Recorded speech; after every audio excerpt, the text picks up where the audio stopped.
Dur sen tutun o. Onu tut.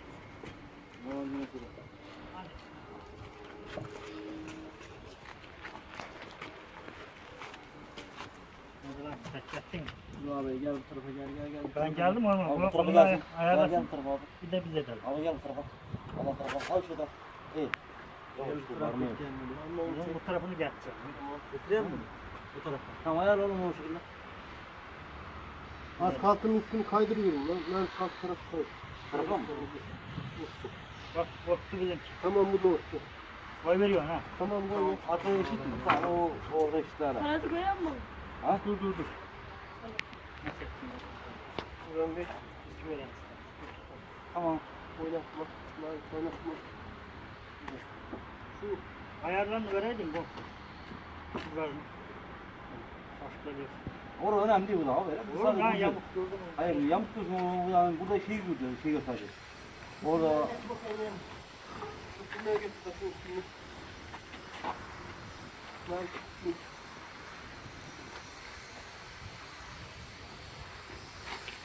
Koy vereyim abi. Koy vereyim. Koy verelim sen işine bak. Bunlar durayım mı? Lan. ver oğlum. Kalsın sen kendi kafanı böyle şey etme. Onu Getir bakalım ver kalk. onu tutması lazım. Saçma onu geç şuraya. Biraz kalsın sen tut. Böyle uyup sonra gibi kalsın. Güneştirme ha. Güneştirme. Yatıveri bak. Kaydırma. Güneştiriyorsun. Onları.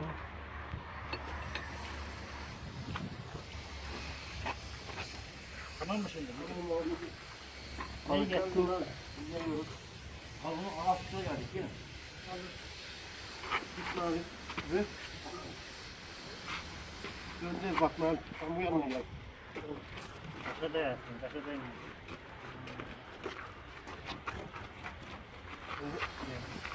Çık lan yukarı. İyi bitti. Gidelim. Aslan. Aslan bekle göre. Evet artık bekle. Az bu yana kaydır. Yavaş bir durma. Az kaydır alttakini. Önündekini. Kaydır. Bekle. Bu da açtı lan. Alır abi abi. Herhalde buldum. Dur. Önüne kaydıralım. Tamam. Az bu yanına kaydırma. Yana. Abi denge bu da teres olmasına gerek yok. Hayır kaydır bak o şey. Buraya gel. Kaç santim var? 2 santim bu yanına dur kaydır. Dur. Tamam. Yine. İyi tamam. Güzel çıkıyoruz mu? Çok iyi. Tek mi? Böyle. Ya lan ne boy vereceksin lan?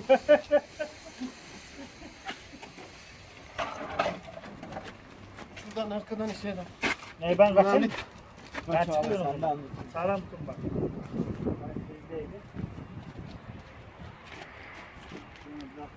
Uyuştur abi. İyi satma.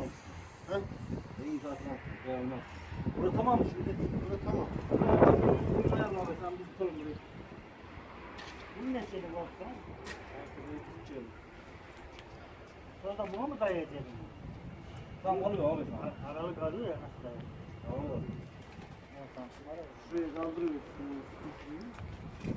Bu ne lan? Alın ya.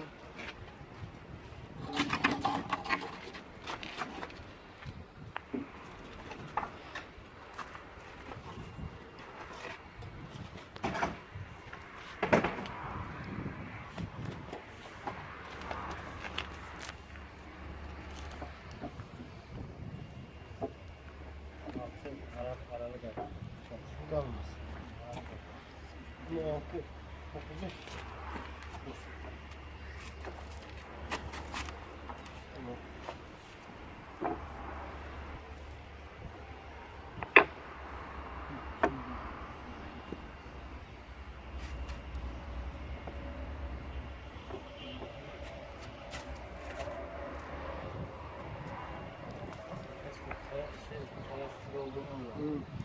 Karabiber olsa dengeli döndürür. Sağlam bir şey. Volkan. Peki.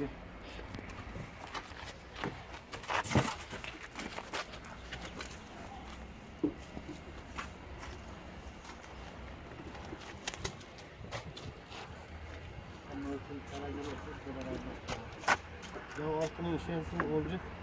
Tamam. Bak burası büyük değil mi? Dur. Bu böyle mi? Bu böyle olacak. Bak üstüne koyacak. Tamam. Tuttum mu abi? Şimdi ne yapsın? Tamam dur. Altına şeydi. Ver bunu hocam. Baştan orada. Abicim bunun kurulumu aynen bu şekilde. Şu alt mermeri ilk öncelikle Teraziye. tereziye alıyorsunuz. Terezili bir şekilde. İlk öncelikle onu koyuyorsunuz. Sonra Arkadaki çerçeve. arkadaki çerçeve var. İlk kurduğumuz gördüğünüz gibi. O çerçeveyi koyuyorsunuz. Gazanın ölçülerine göre. Kazanın ölçülerine göre ayarlıyorsunuz onu. O şekilde güzelce sabitliyorsunuz, montajlıyorsunuz. Sonra en son kısım işte bu kısımları yerleştiriyorsunuz. Hepsi şık ottu her tarafına. Bunlar da dereceli bir şekilde burada yapılıyor. Ha bak orada dereceli bir şekilde bak. Görüyorsanız bir saniye. Bak şev kesim. Şev değil, dereceli. Dereceli işte şev. Dereceli bu şekilde oturuyor. Bu ayarladığınız zaman şık oturur o. En sonunda o üstüne konulacak malzeme orada zaten. Bunun da üzerine koydunuz mu? Tamam. Şu anda şöminemizin aynen bu şekilde. Yani bu kurulumu bu kadar basit, o kadar zor bir şeysi yok. Yani bu yardım aldığınızda alırsanız oradan bir şöminiciden rahatlıkla kurar. Saygılar.